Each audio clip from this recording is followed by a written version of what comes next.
का एक general purpose बताया था कि इंटरव्यू का पर्पस क्या हुआ करता है।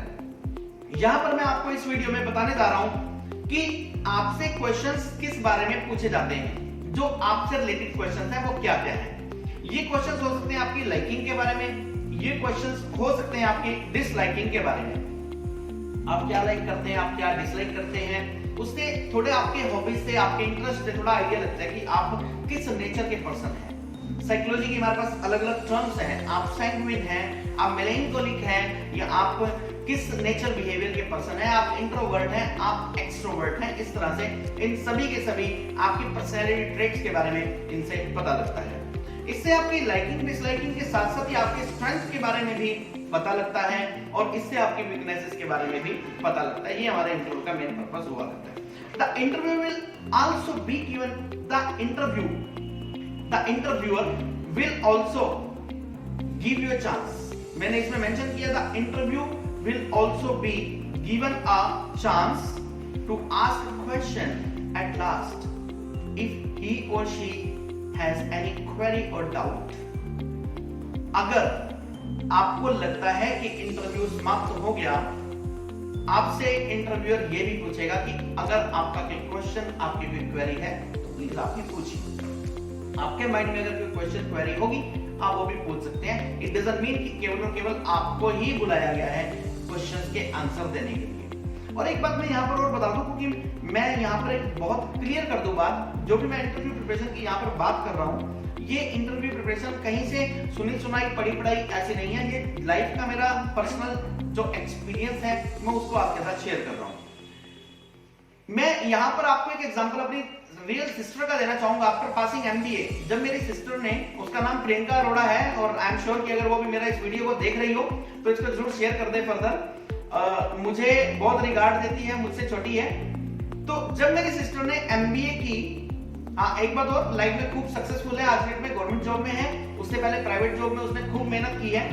तो जब मेरी सिस्टर ने एमबीए पास की, आफ्टर पासिंग और एमबीए, एक्चुअली जब when I started my institute in the year 2007 में जब मैंने इंस्टीट्यूट को अपने एक्सपेंड किया, अपने बिजनेस को एक्सपेंड किया, उस टाइम पर वो मेरे साथ कंधे से कंधा मिलाकर चली, और हम दोनों ने मिलकर जगाधरी के अंदर, डिस्ट्रिक्ट यमुनानगर के अंदर अपना एक अलग मुकाम बनाया। तो सिस्टर मेरी जब इंटरव्यू, एमबीए पास करने के बाद इंटरव्यू के लिए गई, तो मुझे बोली कि भाई मैं तो इंटरव्यू में सिलेक्ट ही नहीं हो पा रही। बहुत पुरानी बात है, बच्ची थी उस टाइम पर, एमबीए पास थी, हमारे लिए छोटी बच्ची थी वो। तो बोली मैं तो इंटरव्यू में एक जगह जा रही हूँ, इंटरव्यू देकर आ रही हूँ, कोई रिस्पॉन्स नहीं। दूसरी जगह गई, इंटरव्यू दिया, कोई रिस्पॉन्स नहीं। तीसरी जगह गई, इंटरव्यू दिया, कोई रिस्पॉन्स नहीं। मैंने उसको एक फॉर्मूला बताया।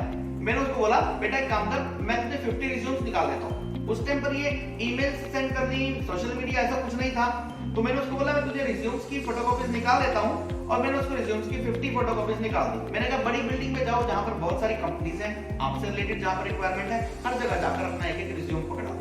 एक ये ट्रिक अगर आप अपनी लाइफ में अपना लेते थे उस टाइम पर, अगर ये ट्रिक आप अपनी लाइफ में अपना लेते थे उस टाइम पर, मैंने अपने बहुत से स्टूडेंट्स को इसी पैटर्न से जॉब पर लगवाया है। कैसे? मैं उनको बोलता था कि 1 रुपया कॉपी के हिसाब से आप 100 फोटोस्टेट निकलवा लीजिए, चंडीगढ़ जाइए, दिल्ली जाइए, जहां पर भी आपको लगता है आपकी जॉब से रिलेटेड रिक्वायरमेंट्स हैं या हो सकती हैं, आप वहां पर जाकर एंट्री कर लीजिए। तो आप 100 जगह पर रिज्यूम देंगे, आप 50 जगह पर रिज्यूम देंगे, आपके एफर्ट्स ज्यादा नहीं लगेंगे, क्योंकि वो बिल्डिंग एक बहुत बड़ी, उसी बिल्डिंग के अंदर कम से कम 50 कंपनीज हैं। आपने पूरा दिन लगा दिया, आपने 50 जगह पर अपने रिज्यूम्स पकड़ा दिए, और उसके बाद 50 में से 10 लोगों ने आपके इंटरव्यू ले लिए, 10 में से 2 इंटरव्यूज आपके क्लियर हो गई होंगे। वैसे ये प्रकृति का नियम है कि अगर हम बार बार किसी चीज को करते हैं तो हमारी प्रोबेबिलिटी 50 to 60% बढ़ जाती है। कहने का मतलब ये है कि आप चाहे, मैंने अपने सक्सेस ओवर राइट सीरीज में भी वीडियो में बताया कि अगर आप टॉस भी उछालते हैं तो उसके अंदर प्रोबेबिलिटी आपकी 4 से लेकर 5 बार 6 बार तक की आपकी प्रोबेबिलिटी हेड आने की या फिर टेल आने की हुआ करती है। तो सिस्टर मुझे बोली कि मेरा तो इंटरव्यू मैंने पहली जगह दे दिया, कोई रिस्पॉन्स नहीं, दूसरी जगह दिया, कोई रिस्पॉन्स नहीं, तीसरी जगह मैंने कहा तो इंटरव्यू देती चल। और जब वो जिंदगी में अपने 4-5 इंटरव्यूज लगातार दे चुकी थी, जब वो जिंदगी में अपने 4-5 इंटरव्यूज दे चुकी थी, जब वो 6ठे या 7वें इंटरव्यू में गई, उसने शाम को मुझे फोन करके बताया कि अब तो मैं इंटरव्यूज में ऐसे जाती हूँ ऐसे बैठते हैं हम सामने जाकर कि आपको हमारी सर्विसेज की रिक्वायरमेंट, आप बताइए हमें क्या सैलरी देंगे। अब वो क्वेश्चन तो वही है सारे के सारे, और मेरे लिए क्वेश्चन पास करना कोई मुश्किल काम नहीं है। And can you ever imagine, छठे सातवें इंटरव्यू में पहुंचकर उसको लगता था कि मैं सामने वाले की हेल्प करने के लिए आई हूं, बताइए आप क्या सैलरी देंगे, then I will be able to work for your company. ऐसा एटीट्यूड हमें अपने अंदर बिल्ड करना है, ये एटीट्यूड हमें जीरो से हीरो बनाएगा, ये एटीट्यूड हमें जॉब लगवाएगा। And can you ever imagine, एक छोटा सा चमत्कार हुआ, इसको मैं चमत्कार तो नहीं बोलूंगा क्योंकि ये उसने मेहनत की थी, उसकी मेहनत का फल था, हार्ड वर्किंग गर्ल वो शुरू से रही है। तो उसने जो पहली कंपनी में इंटरव्यू दिया था, हफ्ते 10 दिन बाद उसी कंपनी से, हफ्ते 10 दिन बाद उसी कंपनी से उसके पास कॉल आ गई कि मैम यू आर सिलेक्टेड, और उसने वही कंपनी ज्वाइन कर ली जो सबसे पहले जहां से कॉल आई, और उसने वहां पर खूब अच्छा एक्सपीरियंस वहां पर लिया और बहुत अच्छे मुकाम पर वो वहां पर एचआरएम की पोस्ट तक वहां पर पहुंची।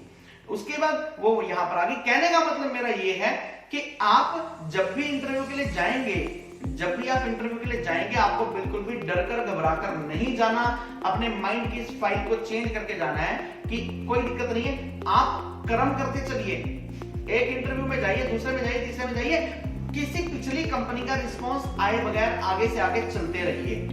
मैं आपको दोबारा से याद करा दूं, मैं यहाँ पर कोई रटी रटाई बात, किसी बुक के अंदर लिखी हुई बात कुछ नहीं बता रहा यहाँ पर। जो लाइफ के एक्सपीरियंसेस हैं, जो मेरे स्टूडेंट्स ने जिस लेवल पर, जिस जगह पर जाकर, जिस क्वेश्चंस के बेस पर, जिन आंसर्स के बेस पर उनकी जॉब लगी, जिस पैटर्न पर जॉब लगी, मैं यहाँ पर केवल और केवल वही बात डिस्कस करने जा रहा हूँ। नाउ द क्वेश्चन रेजेस कि पर्पस ऑफ इंटरव्यू क्या हुआ करता है। The purpose of an interview is, एक इंटरव्यू का पर्पस ये हुआ करता है कि हम उस इंटरव्यू को, जो जिस पर्सन का हम इंटरव्यू ले रहे हैं, उसके ये पर्पसेस हुआ करते हैं। हालांकि आज की डेट में ये जो मेरा पहले वाला पॉइंट है, to meet the candidate face to face, candidate को फेस टू फेस मिलना, आज की डेट में कैंडिडेट का फेस टू फेस मिलना, आज की डेट में कैंडिडेट का फेस टू फेस मिलना जो है संभव हो गया है सोशल मीडिया की हेल्प से। आज की डेट में गूगल मीट पर इंटरव्यू ले लिए जाते हैं, जूम मीटिंग पर, जूम ऐप पर इंटरव्यू ले लिए जाते हैं, और बहुत सारे ऐसे क्राइटेरियाज हैं जिनके बेस पर पर्सन को कहीं पर जाने की जरूरत नहीं पड़ती, only and only on the basis of meeting application, उस बेस पर फेस टू फेस उस कैंडिडेट को मिल लिया जाता है, उसकी आई कांटेक्ट, उसकी बॉडी लैंग्वेज सब कुछ चेक कर ली जाती है। तो पर्पस क्या है इंटरव्यू के? इंटरव्यू के पर्पस है to meet the candidate face to face. सबसे पहला पर्पस यह है कि कैंडिडेट को फेस टू फेस मिला जाए, उसकी पर्सनैलिटी अपीयरेंस क्या है, वो कितने कॉन्फिडेंस से हमारे क्वेश्चंस का जवाब देता है, कितना आई कांटेक्ट रखता है, इन सब चीजों को याद करने के लिए, इन सब चीजों को सेलेक्ट करने के लिए, इन सब चीजों को जज करने के लिए कैंडिडेट को फेस टू फेस मिलने के लिए बुलाया जाता है। Second, to learn about the ideas and way of thinking of candidate. ध्यान से देखिएगा इस पॉइंट को। To learn more about the ideas and way of thinking of candidate, ये जानने के लिए उसके आइडियाज कैसे हैं, उसकी सोच कैसी है, वो नैरो माइंडेडनेस है, उसकी नैरो माइंडेडनेस है या वो ब्रॉड माइंडेड पर्सन है। अगर उसकी नैरो माइंडेड थिंकिंग है तो शायद कंपनी के लिए हार्मफुल भी रहेगा वो कहीं ना कहीं, और अगर वो ब्रॉड माइंडेड है, किसी भी सिचुएशन में अपने आप को एक फ्लेक्सिबिलिटी के अकॉर्डिंग फ्लेक्सिबल नेचर वाला पर्सन है, और फ्लेक्सिबिलिटी के बेस पर वो अपने आप को फ्लेक्सिबल कर लेता है किसी भी सिचुएशन के लिए, ऐसा एम्प्लॉय हमारी कंपनी के लिए, हमारे ऑर्गेनाइजेशन के लिए हमेशा और हमेशा बहुत अच्छा रहता है। To learn more about the ideas and way of thinking of candidate, कि वो किस लेवल पर अपने इन आइडियाज को सोचता है, उसके आइडियाज कैसे हैं और उसका वे ऑफ थिंकिंग क्या है। And the next point is to talk about the skills and strength of candidate, to talk about the skills and strength of candidate, candidate के स्किल्स और उसके स्ट्रेंथ के बारे में जानने के लिए भी हम इंटरव्यू लेते हैं कि कैंडिडेट की स्ट्रेंथ्स क्या क्या हैं, उसके अंदर स्किल्स क्या क्या हैं और वो स्किल्स किस लेवल के हैं, इस चीज को जानने के लिए भी हम लोग इंटरव्यू किसी भी कैंडिडेट का लिया करते हैं। इससे नेक्स्ट पॉइंट आता है to assess the overall personality of candidate. Overall personality traits क्या है उस कैंडिडेट के, कि वो कैंडिडेट किस तरह की पर्सनालिटी है, वो इंट्रोवर्ट पर्सनालिटी है, वो आउटरोवर्ट पर्सनालिटी है। उस पर्सनालिटी ट्रेट को जानने के लिए भी, उस पर्सनालिटी ट्रेट को जानने के लिए भी इंटरव्यू लिया जाता है। To discover the creativity of candidate, उस कैंडिडेट की क्रिएटिविटी क्या है, यानी वो कितने रचनात्मक आइडियाज अपने माइंड में रखता है, किसी प्रॉब्लम को किस तरह से सॉल्व करता है, और अगर वो आज हमारे वेंचर में, आज हमारी कंपनी में, आज हमारे ऑर्गेनाइजेशन में ज्वाइन करता है, अगर वो आज हमारे वेंचर में, हमारे सिस्टर कंसर्न में, हमारे ऑर्गेनाइजेशन में, हमारी कंपनी में ज्वाइन करता है, तो क्रिएटिविटी कितने दिखा पाएगा हमारे इस काम के लिए, क्योंकि क्रिएटिविटी किसी भी ऑर्गेनाइजेशन के लिए, चेंज होना किसी भी बिजनेस के लिए, एक डायनेमिक पर्सनालिटी होना किसी भी बिजनेस के लिए या किसी पर्सन के लिए लाइफ में बहुत ज्यादा इंपॉर्टेंट हुआ करता है। यही रीजन है कि उस पर्सन की क्रिएटिविटी को चेक करने के लिए भी इंटरव्यू लिया जाता है। Next point is to see how candidate interacts with others. ये चेक करने के लिए कि उसका बाकियों के साथ बिहेवियर कैसा है, इंटरेक्ट कैसा करता है वो बाकी लोगों के साथ, इसके लिए भी इंटरव्यू लिया जाता है। क्या ऐसा तो नहीं कि हम उसको सेल्स की जॉब के लिए रख रहे हैं, क्या ऐसा तो नहीं कि हम उसको सेल्स की जॉब के लिए रख रहे हैं और उसका बात करने का स्टाइल बहुत र्यूड है, ऐसा तो नहीं कि वो किसी से ठीक तरीके से बात नहीं करता, ऐसा तो नहीं कि वो कस्टमर्स के साथ बात करते करते बहुत जल्दी फ्रस्ट्रेटेड हो जाता हो, ऐसा तो नहीं कि वो ज्यादा लोगों को अपने सामने झेल नहीं पाता, ऐसा तो नहीं कि उसके अंदर सब्र नाम की कोई चीज नहीं है, ऐसा नहीं तो नहीं कि उसके अंदर पेशेंस बिल्कुल भी नहीं है कि उसको जो भी काम कहा जाए वो थोड़ी देर में फ्रस्ट्रेटेड हो जाए। इस तरीके से कि वो उसका बिहेवियर अपने जूनियर्स के साथ कैसा रह सकता है, अपने सीनियर्स के साथ कैसा रह सकता है, अपने जो कंटेम्परेरी उसके साथ काम करने वाले लोग हैं, अपने कलीग्स हैं, अपने समकालीन जो लोग हैं उनके साथ उसका बिहेवियर कैसा रह सकता है, यह जानने के लिए भी इंटरव्यू लिया जाता है। नेक्स्ट पॉइंट आता है to discuss the aspirations and ambitions of candidate. यह जानने के लिए कि उस कैंडिडेट के अपने पर्सनल गोल्स क्या हैं, कितना किस चीज के लिए किस चीज का एस्पिरेंट है, उसकी एम्बिशंस क्या है, क्या वो हमारी कंपनी में लंबे टाइम तक टिक पाएगा या वो छोटे टाइम में हमें छोड़कर चलता बनेगा और हमें ट्रेनिंग के लिए या प्लेसमेंट के लिए और अलग से खर्चा करना पड़ेगा, और वो उसका माइंडसेट ओवरऑल क्या है, उसके एम्बिशंस क्या है, वो किस लेवल तक जाना चाहता है। Let us take an example. एक पर्सन है, उसने अपनी फाइल लगाई हुई है कनाडा की, उसने फाइल लगाई है ऑस्ट्रेलिया की स्टडी वीजा के लिए। स्टडी वीजा के लिए आपको ये तय है कि आमतौर पर ऑस्ट्रेलिया या कोई भी कंट्री जो है 2 इंटेक्स दिया करती है किसी भी ईयर में। फर्स्ट इंटेक हुआ करता है ईयर के फरवरी में और सेकंड इंटेक हुआ करता है आमतौर पर सितंबर इंटेक। ठीक, तो अब हमारे पास अगर कोई कैंडिडेट जनवरी के मंथ में इंटरव्यू के लिए अगर आ रहा है, अगर हमारे पास कोई कैंडिडेट जनवरी के मंथ में इंटरव्यू के लिए आ रहा है और वो सोचता है कि बस फरवरी में तो मैंने चले ही जाना है, तो मैं 1 महीना अगर खाली बैठा हूं तो 1 महीने के लिए मैं जॉब कर लूं कहीं पर, और 1 महीना उसको हमारे ऑर्गेनाइजेशन को समझने में लग जाएगा अगर वो फ्रेशर है तो। अब इंटरव्यू के टाइम पर हमें उसके एम्बिशंस के बारे में पता लगा कि वो तो फॉरेन स्टडी का एस्पिरेंट है और वो फॉरेन स्टडी के लिए उसने फाइल लगाई है, वो खुद ही बोल रहा है कि मैं सितंबर इंटेक में चला जाऊंगा। तो always and always remember one thing in mind, interviewer को ये भी लगेगा कि अगर ये सितंबर इंटेक बोल रहा है तो जरूरी नहीं कि सितंबर इंटेक में ही जाएगा, ये हो सकता है कि फरवरी इंटेक में भी चला जाए अगर इसने अपनी फाइल लगा रखी है तो इन सब चीजों को जानने के लिए कि क्या अगर मैं पर्सन को सिलेक्ट करता हूं वो पर्सन मेरे पास लॉन्ग टर्म के लिए रुकेगा या नहीं रुकेगा, इन सब चीजों को जानने के लिए ओनली एंड ओनली इंटरव्यू लिया जाता है। For the candidate also to assess whether this job is for him or her or not, or it fulfills his or her short term and long term goal or not। ये मैं आपको point बताने जा रहा हूं कि interview का जो पर्पस था वो तो मैंने एम्प्लॉयर के पॉइंट ऑफ व्यू से बताया, इंटरव्यूअर के पॉइंट ऑफ व्यू से बताया कि एम्प्लॉयर इंटरव्यू क्यों लेता है। यहां पर मैं एक पॉइंट ये बता रहा हूं, आप इसको ध्यान से देखिएगा।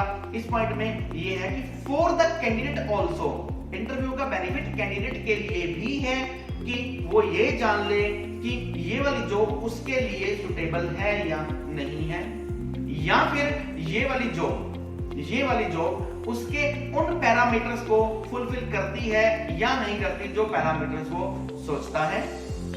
हर किसी की लाइफ में 2 तरह के गोल्स हुआ करते हैं, एक शॉर्ट टर्म गोल्स हुआ करते हैं और एक लॉन्ग टर्म गोल्स हुआ करते हैं। अगर हम कॉमर्स के पॉइंट ऑफ व्यू से बात करें, बिजनेस के पॉइंट ऑफ व्यू से बात करें, शॉर्ट टर्म गोल्स जो हुआ करते हैं हमारे 1 ईयर टू 3 ईयर तक के हुआ करते हैं। 1 ईयर टू 3 ईयर तक के जो हमारे गोल्स माने जाते हैं वो शॉर्ट टर्म गोल्स माने जाते हैं। हालांकि कंपनी के स्वरूप के अकॉर्डिंग, कंपनी की अपनी वर्किंग के अकॉर्डिंग, कंपनी की अपनी एक बॉडी के अकॉर्डिंग, कंपनी के अपने एक सिस्टम के अकॉर्डिंग शॉर्ट टर्म गोल्स और लॉन्ग टर्म गोल्स का ड्यूरेशन अलग अलग हो सकता है, लेकिन एक जनरल जो गोल की हम बात करते हैं 1 to 3 इयर्स तक के जो हमारे गोल्स हुआ करते हैं वो शॉर्ट टर्म गोल्स कहलाते हैं, और 5 to 7 इयर्स तक के जो हमारे गोल्स हुआ करते हैं उनको हम लॉन्ग टर्म गोल्स बोलते हैं। तो कैंडिडेट ये भी देख ले कि अगर आज मैं इस कंपनी में जॉब करता हूं तो क्या मेरे शॉर्ट टर्म गोल्स फुलफिल हो पाएंगे इस कंपनी में जॉब करने से, या मेरे उन शॉर्ट टर्म गोल्स के ऊपर एंक्रोचमेंट आ जाएगा। ये देखने के लिए कि जो मेरे लॉन्ग टर्म गोल्स हैं 5 to 7 इयर्स के, आने वाले 5 से 7 साल के जो लॉन्ग टर्म गोल्स हैं, क्या मेरे वो लॉन्ग टर्म गोल्स फुलफिल हो पाएंगे या नहीं हो पाएंगे, ये देखने के लिए भी जो है इंटरव्यू लिया जाता है, which is beneficial for an interviewer। ये भी इंटरव्यूई के लिए बेनिफिशियल है जो वहां पर इंटरव्यू के लिए आया है। तो दोस्तों इस वीडियो में मैंने आपको ये प्रकट किया, ये शो किया, ये बताया कि इंटरव्यू का एक्चुअल बेनिफिट क्या है, और इंटरव्यू का बेनिफिट मैंने आपको ये भी बता दिया कि एक एम्प्लॉयर के लिए क्या बेनिफिट है इंटरव्यू लेने का, और एक एम्प्लॉय के लिए क्या बेनिफिट है इंटरव्यू देने का। दोस्तों अगर आपको मेरी ये सीरीज पसंद आ रही हो तो आप इस सीरीज को बाकी और लोगों के पास भी जरूर शेयर कीजिए। अगर आपने अभी तक मेरे इस चैनल को सब्सक्राइब नहीं किया तो please do subscribe my channel, मेरे इन वीडियोस को लाइक करें, मेरे चैनल को सब्सक्राइब करें, और हाँ कमेंट्स करना मत भूलिएगा और मुझे बताइएगा कि और आपके क्या क्वेश्चन है। अगर आपका इंटरव्यू से रिलेटेड कोई भी क्वेश्चन होगा, I will here to answer your all the questions. आपको उन सभी क्वेश्चंस का आंसर दिया जाएगा। हमारे साथ बने रहिए इस सीरीज में, क्योंकि मेरी कोई भी सीरीज एक वीडियो में खत्म नहीं होने वाली। ओके, हमारे साथ बने रहिए। इन्हीं शुभकामनाओं के साथ आपका मित्र, आपका शुभचिंतक और आपका गाइड उमेश अरोड़ा, इंग्लिश गुरु।